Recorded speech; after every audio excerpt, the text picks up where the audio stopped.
अजितदादांनी शरद पवारांसमोर फटकेबाजी केली की आम्ही कुठलंही काम 100%च करतो. ज्यावेळी शरद पवारांची पार्टीचं विभाजन करण्याचं काम अजित पवारांनी केलं तर मी विकासासाठी चाललो अशा पद्धतीने सांगितलं. आज योगायोगानं अजित पवार हे अर्थमंत्री राज्याचे उपमुख्यमंत्री आहेत. राज्याच्या विकासाचे जे 3-13 झालेले आहे, पूर्ण गड्डायुक्त महाराष्ट्र, गड्डामुक्त नाही. ग्रामीण भागात असेल, स्टेट हायवे असेल, सगळ्या रस्त्यांवर गड्डे पडलेले आहेत. विकास अजित पवारांचा झाला असेल असं आपण मान्य करतो. पण त्याच्यापेक्षा मला ह्या काका पुतण्याच्या भांडणापेक्षा काँग्रेसला महत्त्वाची भूमिका ही आहे की महाराष्ट्रामध्ये जो ओला दुष्काळ पडलेला आहे आणि त्या ओला दुष्काळामुळे पूर्ण शेतकरी बर्बाद झालेला आहे. जे वाचलेलं पीक आहे त्याला रोग लागलेला आहे.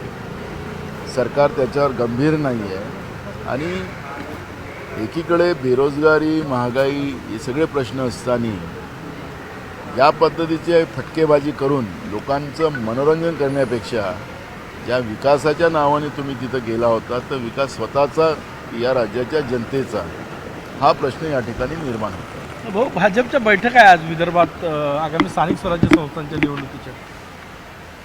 आज आमची पण बैठक आहे मुंबईमध्ये. आमचे प्रभारी रमेश चन्नीथला आलेले आहेत.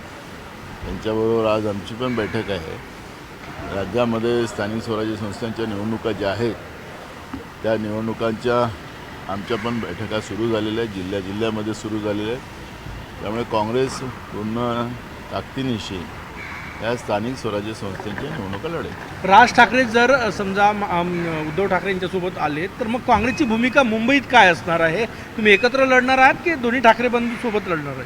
बघा, या निवडणुका जवळपास जिथं अलायन्स होईल तिथं अलायन्स, नाही तर बाकी ठिकाणी स्वबळावर. आणि राहिलं उद्धव ठाकरे आणि राज ठाकरे हा जो इश्यू आहे, हा आमचा हायकमांड निर्णय घेईल. काँग्रेसची बैठक आहे आज.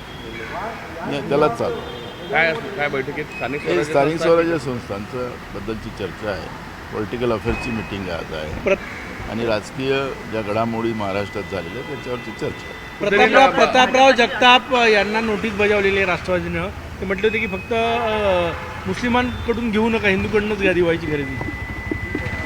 असं आहे, आता राष्ट्रवादी जी पार्टी आहे शरद पवारांची, त्या पार्टी आता ही सर्वधर्म समभावाली राहिलीच नाही. त्याच्यामुळे ही आता भाजपबरोबर गेल्यामुळे तिचं पिक्चर बदललेलं आहे आणि त्याच्यामुळे आता जी परिस्थिती आहे ती शरद पवार म्हणजे अजित पवारांच्या पार्टीची आता स्पष्ट झालेली. थँक्यू.